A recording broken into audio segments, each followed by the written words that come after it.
السلام علیکم۔ آج کی ویڈیو ہے نقطہ اور نقطہ میں فرق۔ کیا فرق ہے دونوں میں؟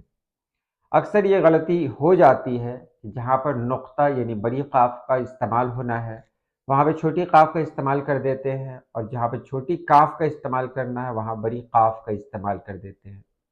دونوں کے معنی کیا ہے آج کی ویڈیو میں آپ کو یہی بتایا جا رہا ہے، تو چلیے ہم ویڈیو شروع کرتے ہیں۔ ہو سکتا ہے یہ سوال آپ کے لیے بہت آسان ہو سکتا ہے آپ بہت بہتر جانتے ہوں، لیکن آپ سوچیں کہ آپ کے علاوہ ایسے بہت سارے لوگ ہیں جن کے لیے یہ ایک بڑا سوال ہے، ان کی سمجھ میں نہیں آتا ہے کہ یہ نقطہ کیا ہے، یہ نقطہ کیا ہے، تو صرف انہی کے لیے یہ ویڈیو بنائی گئی ہے۔ پہلے بات کریں گے نقطہ یعنی چھوٹی کاف سے ہے، یعنی کتاب میں جو کاف استعمال ہوتی ہے اس سے جو نقطہ بنتا ہے وہ کیا ہے؟ تو وہ نقطہ ہوتا ہے باریک بات، پوائنٹ، جس کو انگریزی میں کہہ سکتے ہیں پوائنٹ، یعنی ایک ایسی بات جس کو ہر انسان نہ سمجھ سکے، فلسفیانہ بات، تہدار بات، بلیغ اور پاکیزہ بات، راز، بھید، کام کی بات، عقل کی بات، نقطہ نظر، خیال، فلسفہ، فکر، نظریہ، یہ اتنے معنی میں آیا۔ تو اتنے معنی کو ہم الگ کرتے ہیں، صرف ایک ہی معنی رکھتے ہیں کہ ایک ایسی بات جس کو سب نہ سمجھ سکے اسے نقطہ کہتے ہیں، مطلب سب نہیں سمجھ پائیں تو اسے نقطہ کہتے ہیں۔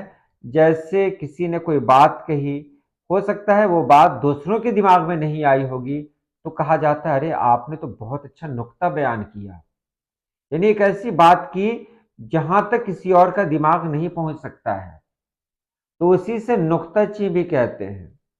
نقطہ چی کہتے ہیں جو عیب بیان کرے، جو عیب بیان کرے، نقطہ چی، چی مانے چننا، اور نقطہ مانے یہ ایسی بات جس کو بھید کہہ سکتے ہیں، بھید یعنی انسان کے راز کو چننا۔ تو انسان کے راز کو چن کر کیا کرے گا آدمی؟ اسے دوسرے کے سامنے پیش کرے گا۔ تو نقطہ چی یعنی بھید تلاش کرنا، راز تلاش کرنا، اس معنی میں ہے۔ اور نقطہ چینی تو اسی کام کو کہتے ہیں، یعنی جو نقطہ چی ہوگا وہ نقطہ چینی کرے گا۔ تو یہاں نقطہ کا معنی آپ نے سمجھ لیا کہ نقطہ کہتے ہیں ایسی بات، پازیٹیو میننگ یعنی مثبت جو معنی ہے کہ ایسی بات جو بات سب کے ذہن میں نہ ہو، یونیک بات۔ اور اگر منفی معنی میں لیتے ہیں تو انسان کا راز معلوم کرنا، انسان کے بھید معلوم کرنا، تو یہ سب بھی نقطہ میں آتا ہے۔ نقطہ میں بھید بھی ہے، راز بھی ہے، اور اچھے معنی میں آتا ہے تو یہ ہے کہ ایک ایسی بات جو دوسرے کے ذہن میں نہ آئے، یہ نقطہ کا معنی ہوا۔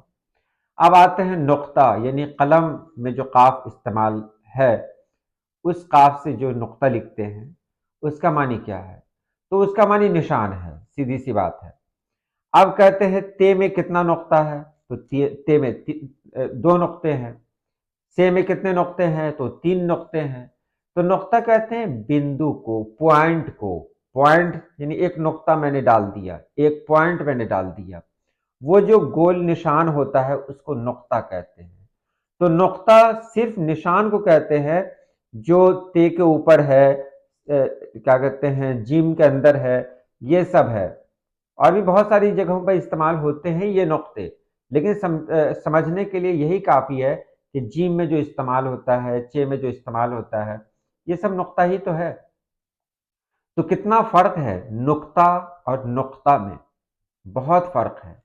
نقطہ صرف جس کو ہم دیکھ رہے ہیں، نقطہ کا مطلب ہوتا ہے جس کا کام، جس کو ہم دیکھ سکتے ہوں، اور میں نے نقطہ دیا وہ دیکھ لیا۔